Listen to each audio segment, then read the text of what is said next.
بابام تصادف کرده. یکم قبل خبر آوردن.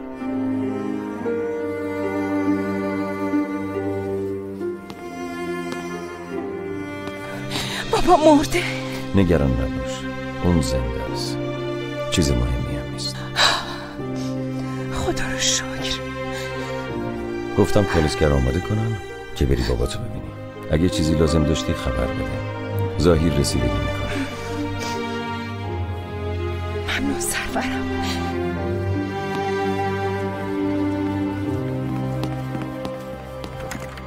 شهادت اینو بگو سگ. اشهد ان لا اله الا الله اشهد ان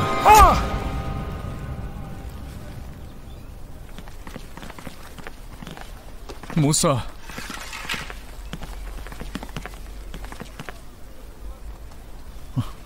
ما کسی که وظیفه بهش دادیم و تو شرایط سخت نمیذاریم. فهمیدم آقا. تو قهوه خونی ابراهیم گرگه جمع میشن. ما هم داشتیم همونجا میرفتیم که وقت شرمندگی نیست جوون. سرتو بلند کن. الان برو قهوه خونه ببین چه خبره. همه رو بفهم و بیا به هم بگو. هرچی شما بگین آقا. این دفعه موفق میشم به اذن خدا. از کجایی اسما؟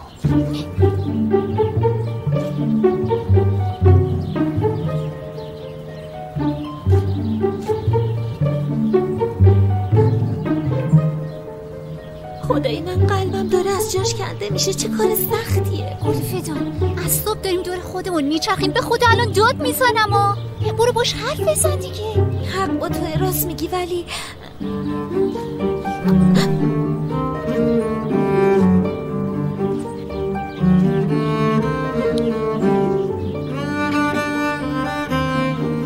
پاشو اومده منتظر توه. معلومه که اونم به تو حس داره. لطفا جسارتتو جمع کنه. برو تمومش کن دیگه. زود باش. باشه وایسا. راست میگی. منم چیزه الان باید برم. خب برم. زحمت میشه. سلطانه شما اینجا چی کار میکنی؟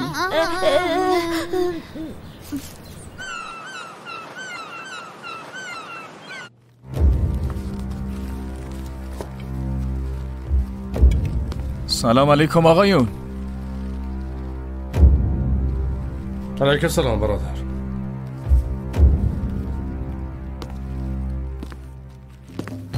آقا رضا کجاست؟ آقا رضا؟ آره، قرار بود با هم بیاین از میدون گوشت. آها چیز شد. تو را یکی از آشنا شدید. گفتش تو برو منم بعدم میام. حتما به حرف گرفتتش. حتما رضا باز وراجیش گل کرده. آره. اولین بار جایی دورتر از باغچه حرمسرا رو میبینمتون. خیره. چیزه اصلا چیز مهمی نیست. ما همینجوری داشتیم اینجا میگشتیم. میکم حوصله‌مون سر رفته بود. جفری کالفا تو نباشی هیچکس نگران ما نمیشه. استغفرالله. گلفتان راست میگه به خدا. انقدر شکست نفسی نکنید. شما نبودی تو حرمسرا هیچ چی سر جاش نبود. راست میگم به خدا. شرمنده نکنین سلطانم. نفس نمیتونم بکشم. ولم کنید. منم شما رو دوست دارم ولی نمیخوام مشکلی پیش بیاد. خیلی خب بهتره که عجله کنید. زود باشه.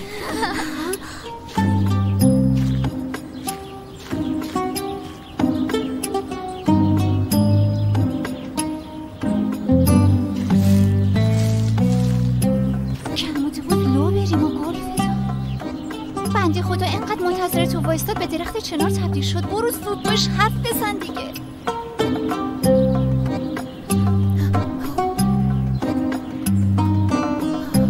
باشه میرم.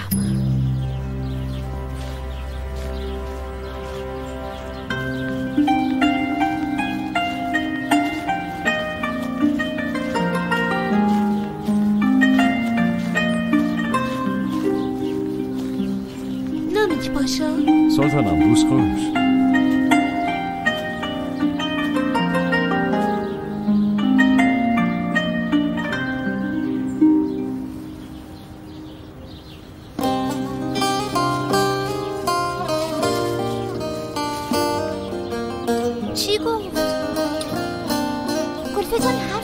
مگه چی گفت نامیک پاشو؟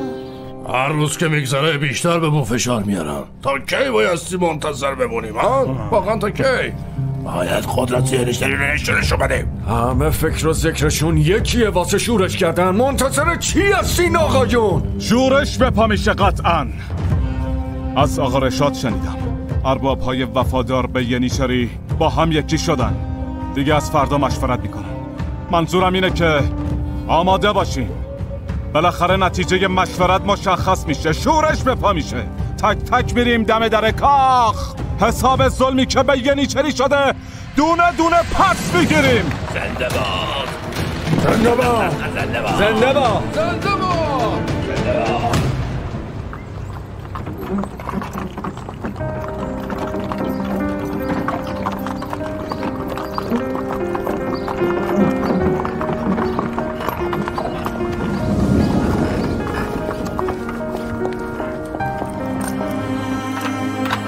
بابا جون. مانوشا اومدی؟ بابا جون چه اتفاقی براتون افتاده؟ به من گفتن که تصادف کردی. آره دخترم، یه بد اقبالی پیش اومد دیگه. خدا رو شکر زندم. لطفاً آروم باش. چی اصلا؟ پات؟ دکتر اومد؟ چی گفت؟ چیز مهمی نیست. یه مدت با اصلا باید راه برم. همین. گرسنتونه؟ من الان بشین فوری کنارم تا خوب نگات کنم. چقدر میمونی؟ دکتر ایوانوویچ چرا درتون بازه؟ اینجوری نمیشه که. آنا پترونا اینجاست. با احترام. سرزده اومدم، ببخشید. اکسلانس از این بابت منو ببخشید. دکتر ایوانوویچ، از تصادف غیر منتظره تازه با خبر شدم. گفتم بیام ملاقات و بلا به دور بگم. امیدوارم مزاحم جمعتون نشده باشم. نفرمایید. افتخار دادین. در خونه ما همیشه بروی شما بازه. آنوشکا. دکتر ایوانوویچ نیازی نیست. شما باید استراحت کنید. واقعا از تصادفتون خبردار شدم و خیلی نگران حال و روزتون شدم، اما ظاهرا خدا رو شکر حالتون خیلی خوبه. نه؟ خدا رو شکر خوبم، ولی واقعا میتونم بگم به خیر گذشت. تصادف غیر منتظره بود. تصادف غیر منتظره. این که سر آدم کی چه بلایی میاد واقعا معلوم نیست. آدم از یک لحظه بعدش هم خبر نداره، مگه نه آنا پترونا؟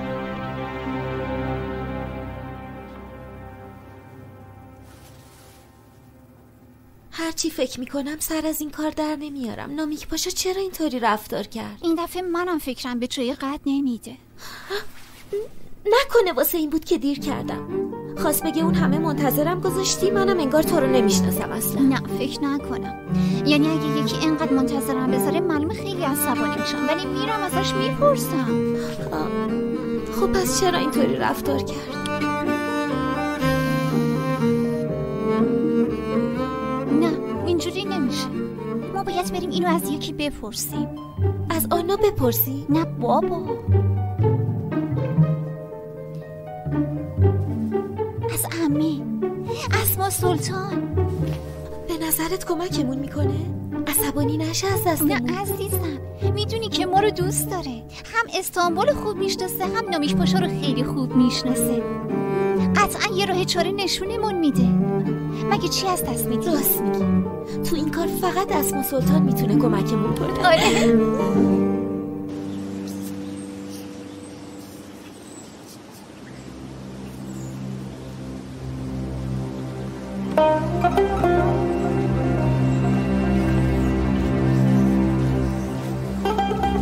اسما، تو با من بازی میکنی؟ چه کاریه کردی؟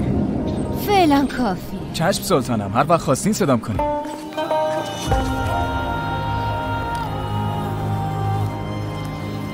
این زیارت بی موقع دلیلش چیه پاشا؟ بی موقع؟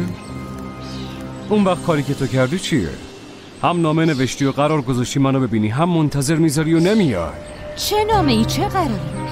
اصلا خودت میفهمی چی داری میگی پاشا؟ بیا نام اینجاست. تو نوشتی نه؟ این چیه؟ نامه‌ای که نوشتی. این دست خط منه؟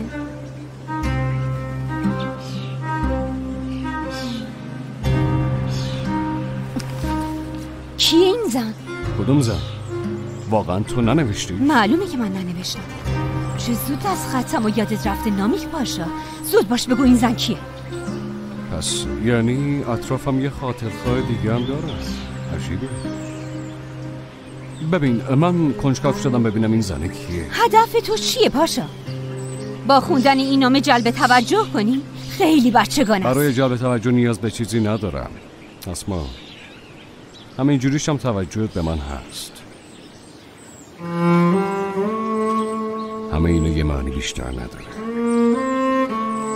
تو دیوونه بار بهم حساسی. چه حساسیتی؟ من فقط میترسم از این که با احساسات یه دختر جوون بازی کنی. یه روز قطعا این لجبازی رو میذاری کنار اسما. ولی عجله نکن. ببین خاطرخواهم تو نوبتن و منتظر جواب من.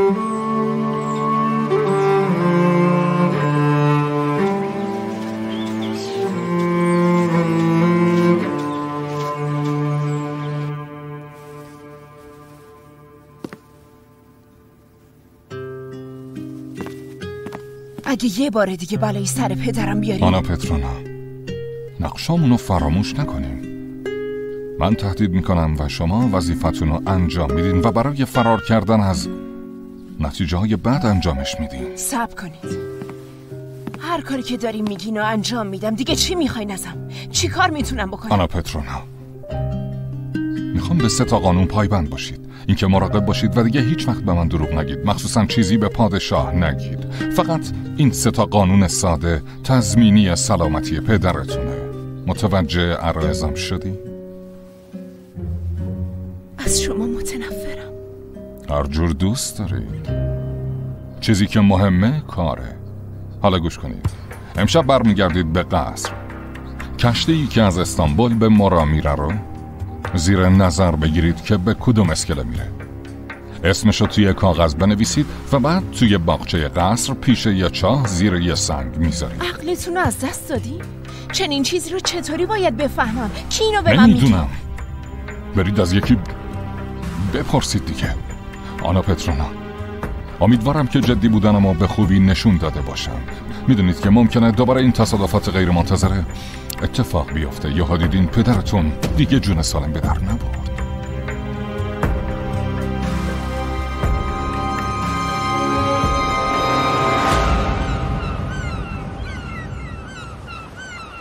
یه سری از ینیچریا میخوان شورش بپا کنن سرورم. تنها نیستن. بعضی هم دارن حمایتشون میکنن. فردا عصر قراره مشورت کنن. قصدشون اینه که بقیه رو هم به سمت خودشون بکشن. این آقایون کی هستن؟ اسمشون چیه؟ فعلا اسم آقا رشادو میدونم سرورم. دستور بدین سری دستگیرشون کنیم و بیاریم خدمتتون. نه فعلا نه. بذارین مشورت کنم. ولی چشم ازشون بر ندارید. اسم تک تک اون آقایون رو بنویسید و برام بیارید. اطاعت سرورم.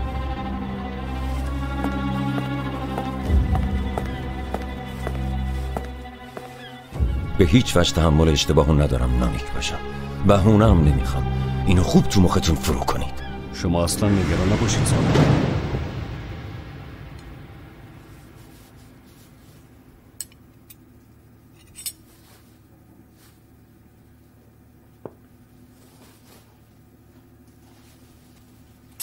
بابا جون، دلم میخواست بیشتر پیشتون بمونم ولی باید برگردم به قصر. من خوبم دخترم. تو بیشتر از این نگران من نباش. پام خوب میشه بالاخره. تو نگران من نباش. وظیفه مهمی داری. خوبم. تو به فرزندان پادشاه بزرگ داری درس میدی. نگران من نباش. من حال من خوب میشه. بله حق با شماست. زندگی تو قصر رو برام تعریف کن. راضی هستی؟ البته عادت کردن به قوانین قصر سخته. ولی چی کار کنم؟ دارم عادت میکنم، به مرور یاد میگیرم. سلطان محمود چطور آدمیه؟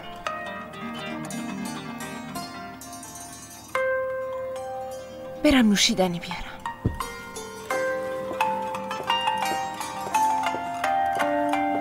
یه پادشاه با رحم و مروت و کاردانی. واقعا؟ بله واقعا. یه پادشاه با مرحمت. آدم درستی. متاسفانه من لایقش نیستم.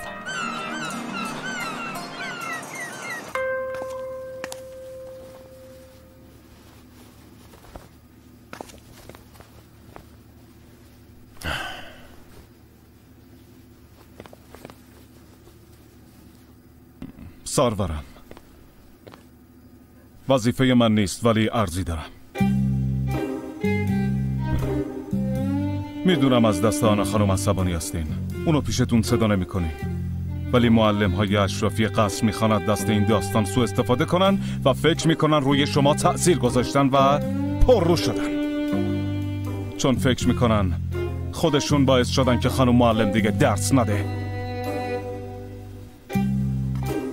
سرورم، شما هر چیزی رو خوب میدونید، برای اینکه فکر کنن روتون تأثیر گذاشتن خیلی جالب نیست.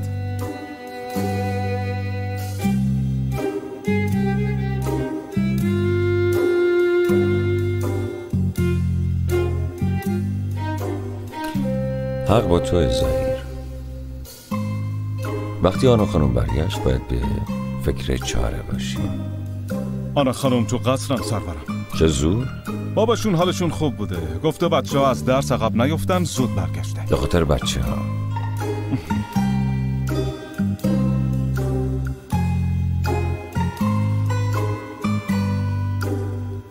زنده باشی آنا، تو هم کارت خوب بلدی یا؟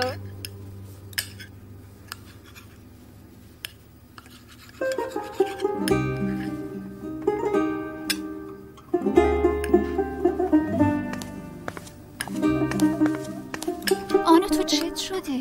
بیا پیش ما دیگه. خوبم، اشتها ندارم، شما بخورید. خب پس بگو این حالت واسه چیه؟ ببین غذا خیلی خوشمزه است و باباتم خدا رو شکر که خوبه.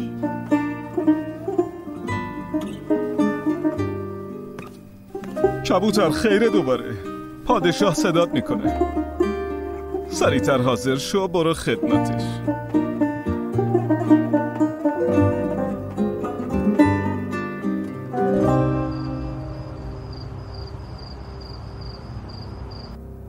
خدا لعنتت کنه. یعنی کدوم خاتون اینو نوشته؟ کدوم خاتون میخواد خشم منو تحریک کنه؟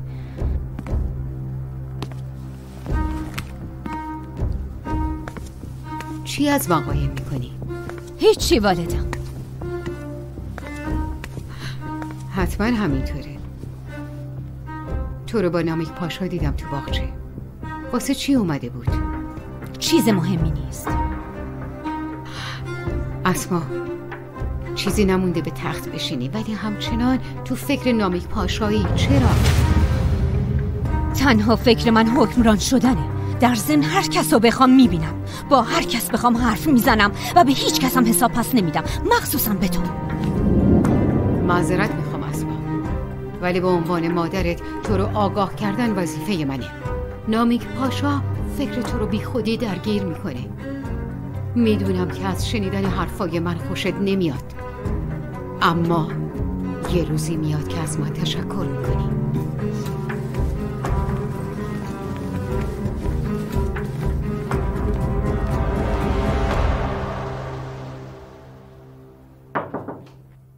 بیا تو.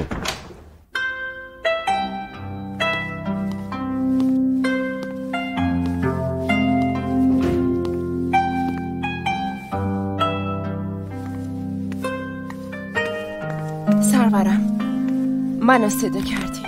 وضع بابا چطوره؟ استراحت میکنه. متاسفانه یه مدت باید با عصا راه بره، ولی مشکل دیگه ای نداره خدا رو شکر. خوبه، خدا شفاش بده.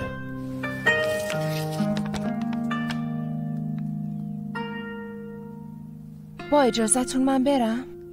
بیا بشین اینجا. فرانسه کار کنی؟ نه خیر، تا وقتی که درس تموم بشه اینجا میشینی و منتظر میمونی. وقتی تموم شد میری.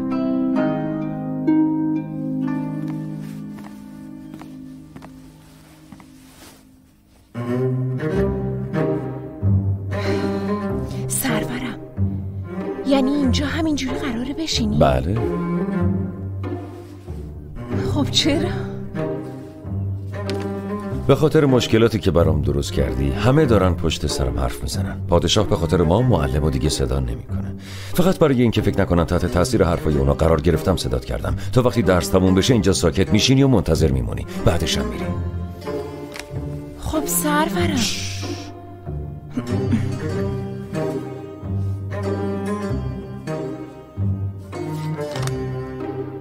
سلطانم انقدر خوشگلی که ما تو آسمون بهتون حسودیش میشه. پادشاهمون خیلی خوش شانسه. نمیدونی چقدر منتظر این لحظه بودم گلزار. لذت بردن ازش حق منه. ای وای. انبر چت شده؟ کار در اومده انبر. سلطان هوشیار زیبا، روشنی محفلتون امروز چطورن؟ تو وقتی از من تعریف میکنی حتما یه کاسه زیر نیم کاسه است انبر. بگو ببینم چی میخوای بگی؟ دلمو میشکنید سلطانم. به خوشگل میگن خوشگل دیگه، خوشگل. باشه، هر جور که راحتی. میخوام پادشاهو ببینم. خبرداری ازشون؟ حالشون خوبه؟ الان مساعد بودنش دروغ به حساب نمیاد. اگه بگم عکسشو ثابت کردنم ممکن نیست تو درد سر نیفتم. آره. یه دقیقه وایسا انبر. به هیچ وجه نگو که با معلمه. باشه نمیگم.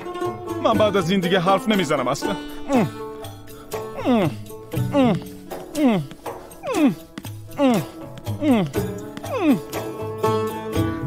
بعد از این همه اتفاق چطور پادشاه اونو میبخشه؟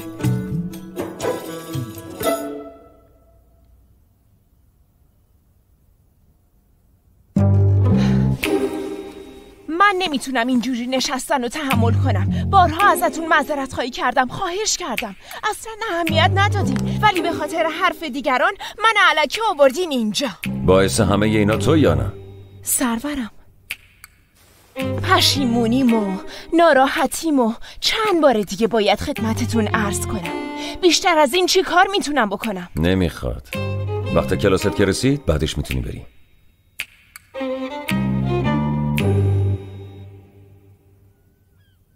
نمیرم. این دفعه من نمیرم. تا زمانی که منو ببخشید همینجا منتظر میشینم. باشه، هر جور راحتی.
آخه من با تو چیکار کنم کبوتر؟ همه چیو زیر رو کردی.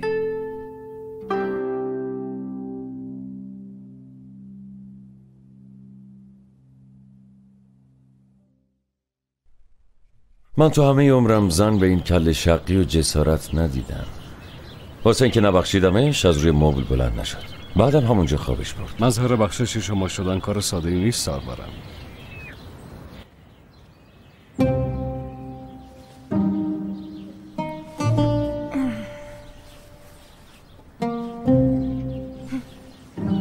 وقتی تازه اومده بود همش تلاش میکرد بره. وقتی هم گفتم برو واسه یه موندن تلاش کرد. از کار این آنا نمیشه سر در آورد.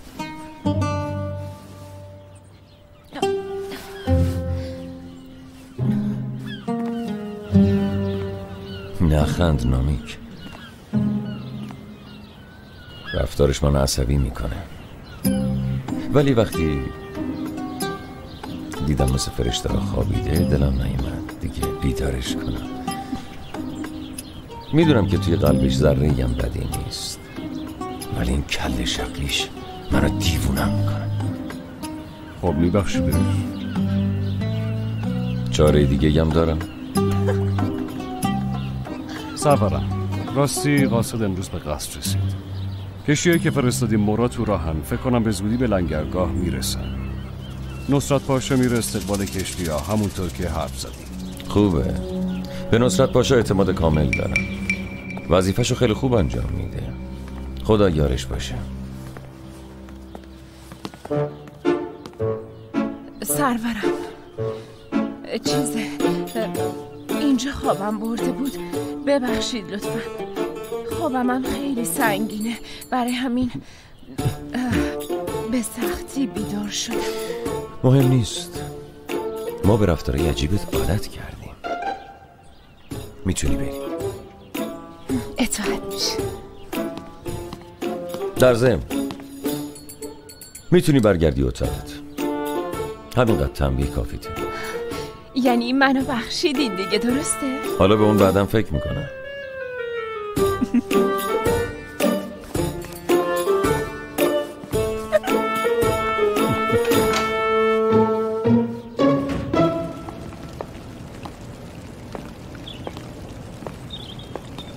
داری میری؟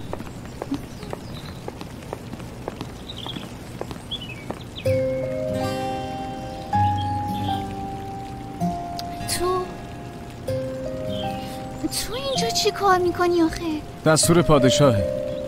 تا جایی که میخوایم برین ازتون محافظت میکنم. این همه اینجا محافظ هست، چرا تو رو انتخاب کرد؟ ممکنه به خاطر این باشه که بارها زندگیتون رو نجات دادم سلطانم. به هر حال پس در رو باز کن، میخوایم سوار شیم. کارمون خیلی مهمه. قرار نیست در رو باز کنم، برای محافظت اینجا.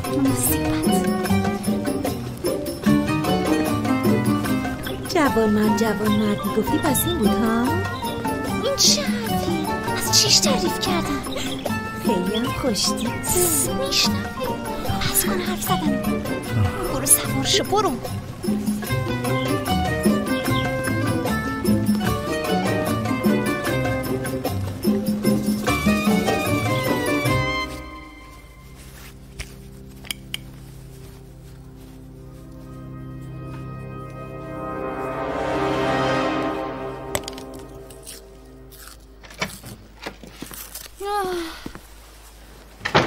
دروغ چرا؟ وقتی به اتاق خصوصی عادت میکنه دیگه اونجا خوابیدن اذیتت میکنه. منم همین نظر رو دارم. راستی خانوما حواسم بود که کلاس درس تا صبح طول کشید. آیپشون تو هم شروع نکن لطفا. روی مبل خوابم برده بود، پادشاه هم لطف کردن و اجازه دادن که من بخوابم، همین، نه کمتر نه بیشتر. خیلی خوب بابا، چیزی نگفتم که.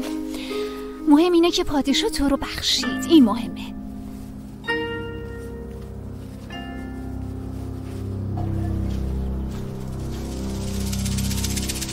اون راشد خواهن که میگن اینه؟ قیافشو نگاه کن، مرتی که یه بی صفت شیطونه میگه برو. نه، ما به حرف پادشاه گوش میکنیم، نه به حرف شیطان باشه؟ تو نگاه نکن، من یه چیزی میگم حالا. به هر حال این خائن ما رو به خائنای دیگه میرسون، نباید گمش کنیم.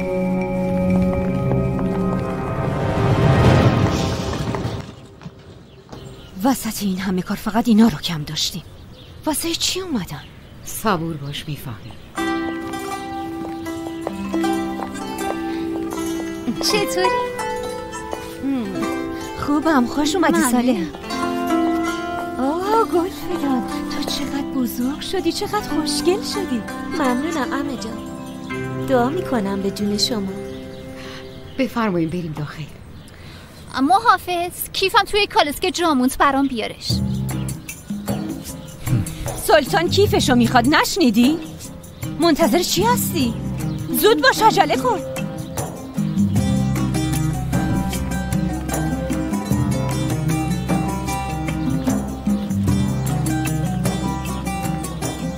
بفرمایید سلطانم. حالا وایسا تماشا کن ببین من چی کار میکنم.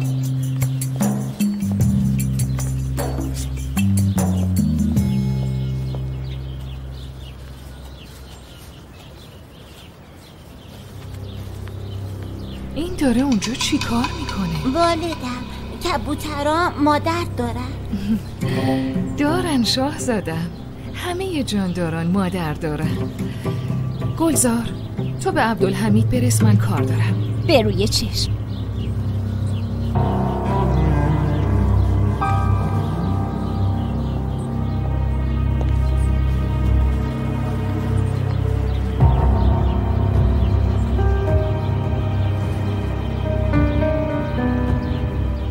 چطوری این کارو با پادشاه کنم؟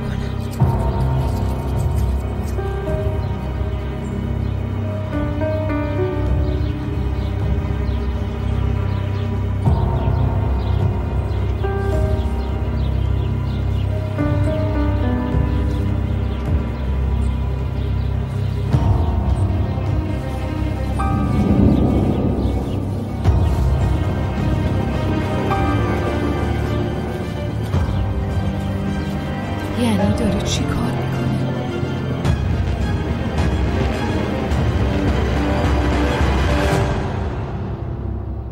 خب دخترا، تعریف کنیم ببینم چه عجب از این ورا. زود باشین، من میدونم یه چیزی هست، بگین ببینم چیه.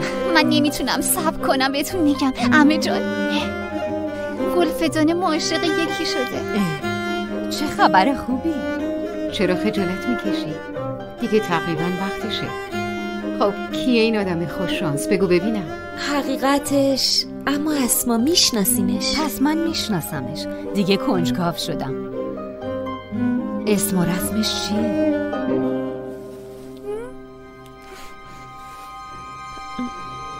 نامیک پاشا.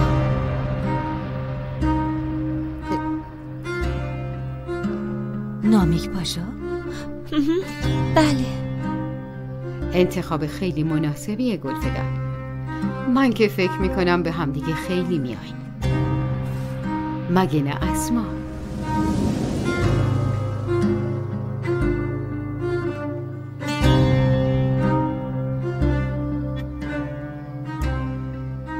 آره همینطوره. خوشحالم که شما هم پسندیدین. نامیک پاشا هم به تو علاقه داره؟ نمیدونم. شما به حرفای گلفدان توجه نکنین عمه. به نظر من که اونم خوشش میاد. اگه ببینی نامیک پاشا چقدر با محبت و محترمانه با گلفدان رفتار میکنه، متوجه میشدین چی میگه. واقعا چقدر خوب.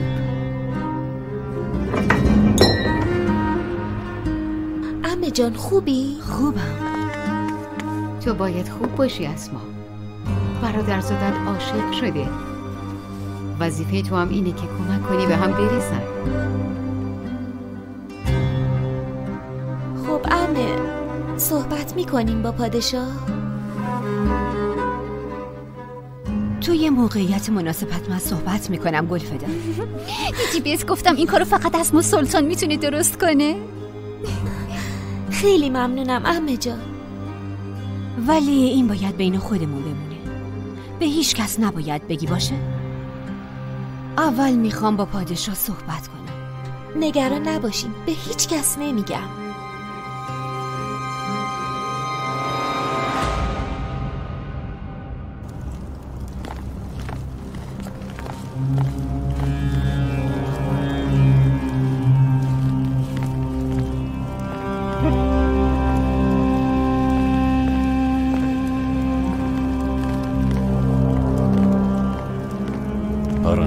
قفس. ببینیم بقیه این خائنا کجا. والدم میبینم فقط نزدی به رقصی به خاطر اینکه گلفدان عاشق نامیک پاشا شده.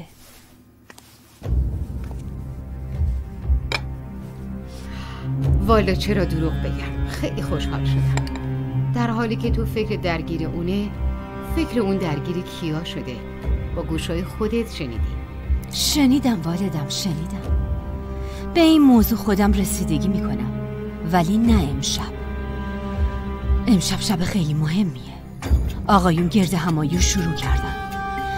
فردا به عنوان حکمران از خواب بیدار میشم. این اون اسماییه که من دوست دارم ببینم.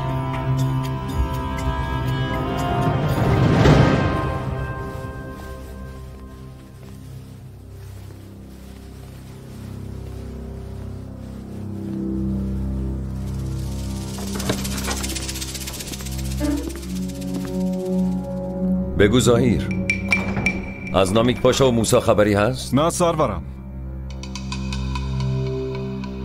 سرورم، منو ببخشید که میپرسم. اتفاق بدی افتاده؟ منو صدا کردین. یه سری از آقایون تو ینیچری میخوان شورش کنن. در مورد همین موضوع هم با هم دارن مشورت میکنن.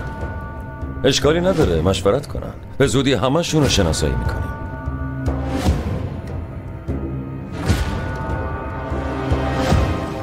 آها، گوهر آقا رو ببین. پس تو هم با خائنا دست به یکی کردی. اینجوری نمیشه. باید نزدیک بشیم و به حرفاشون گوش بدیم. راست میگی پاشا.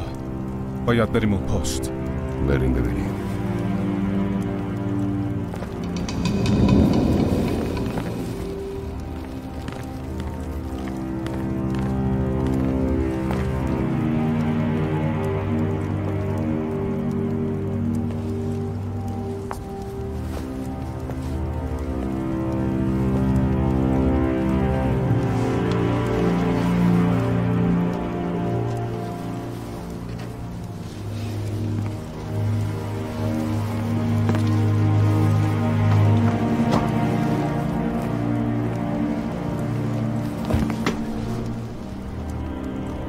آقایون گوش کنید.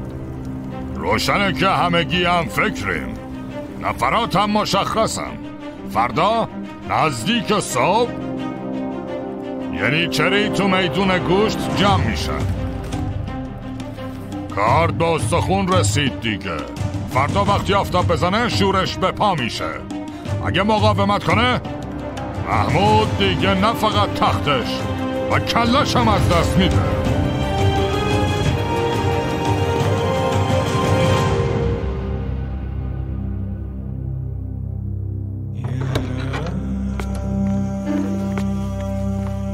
سرورم، همونطوری که دستور دادین اسم تک تک خائن‌ها رو شناسایی کردیم. عالیه. همشونو دونه به دونه بگیرین. سرورم، اگه بشنون که سرگروه هاشون رو دستگیر کردیم از کنترل خارج نشن. از کنترل خارج بشن چی میشه آقا خلیل؟ اطاعت میشه. هر کاری لازم باشه میکنیم. وزیران، پاشاها، خطر شورش وجود داره، قبول دارم. اما برای بقای دولت باید خطرشو به جون بخریم و این کارم میکنیم. به یاری خدا. یا دولت سر پا میشه یا مثل لاشه کلاغ میشه. میخوام دستوراتم بی کم و کاست اجرا بشه. موسی اطاعت میشه سرورم. هر چهار طرف قصر رو محافظت کن. بروی چشم سرورم. پاشا امر کنید. توپچیا زود آماده بشن. همین الان سرورم. ببینم فردا که با این منظره روبرو میشن چی کار میکنن.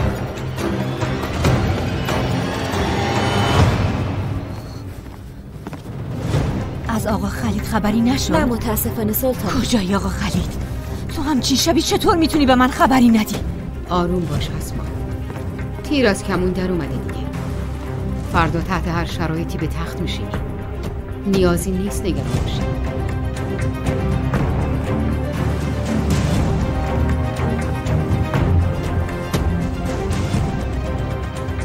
آها اینجوری. حس خیلی بدی دارم. انگار تا به تخت نشینم هم درست نمیشه. ولم کنین! ولم کنین! فکر کردین چی کار دارین میکنین؟ ارباب به این بزرگی و کجا دارین میبرین؟ از این کار پشیمون میشید. ولم کنید! ولم کنین! ولم کنین! دارین چی کار میکنین آخه؟ ولم کن! بی حرکت! سر جاتون باشید! سلاحاتون رو بیارین پایین. ما ارباب شماییم. دارین چی کار میکنین؟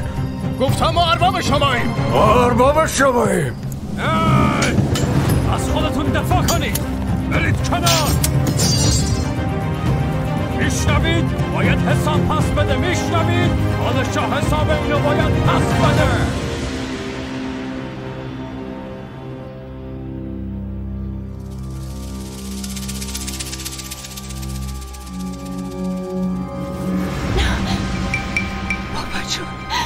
بابا جون بابا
اینو باید ببینی.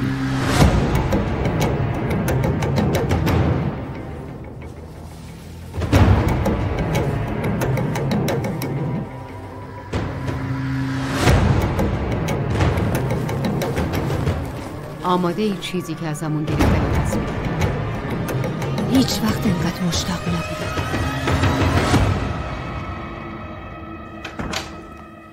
بیا ظهیر. اوضاع چطوره؟ سرورم، یعنی چریا دست جمعی دارن میرن سمت میدان گوشت. دستور بده. آمادگی های لازم انجام بده. اطاعت سرورم.